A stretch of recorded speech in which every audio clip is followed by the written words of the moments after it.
If you think you're going to sell your business, you're probably wrong, and here's why. People who say, if I ask them, well, what are you building towards? And they all say the same thing. I want to sell my business in 5 years. And if you talk to them in 3 years, they say, I want to sell my business in 5 years, because they've made literally no progress towards it. And they'll go again and again and again. And their actions are not speaking to the results that they want. They're saying these words, I want to sell my business for $10 million in 5 years, but they are not doing the things that will get them there.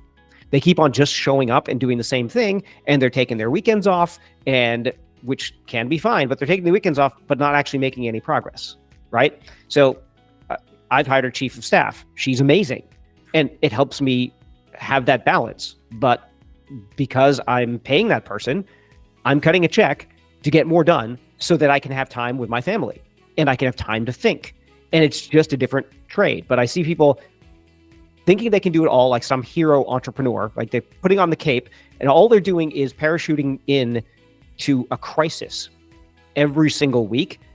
And they're not actually moving the business forward, but they're still speaking that language of success, like they understand that the way to do it, but their actions aren't lining up. You know, this goes back to the discipline thing. You have to know where you're going. You have to have a plausible plan of getting there. You have to be testing things to understand if you're getting there.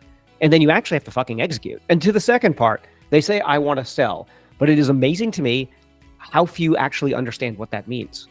They have this vague notion in their head that they're going to, a buyer will magically parachute out of the sky and want to buy their shitty company. But they've done nothing to understand, what does a buyer really want?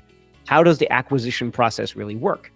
Have they looked at all of the acquisitions in their space to look at the ones that got a good multiple, the ones that didn't get a good multiple, so that they could reverse engineer, what does my business need to look like?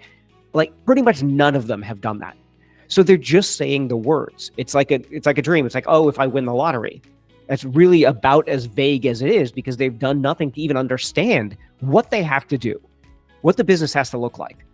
And so they're still doing, you know, they don't have recurring revenue, and the good companies in that industry have recurring revenue. That's where the multiple comes from.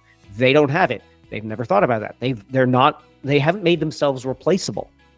So now, okay, well, you're going to get that outcome that you want. You get a sale, but guess what? Now you're tied to the company for 3 years on a salary when you thought you'd be on the beach. It doesn't work that way. If you want to know if your business is sellable, you have to understand what buyers are buying and which businesses just can't be sold. To learn that, look at this video where I talk all about it.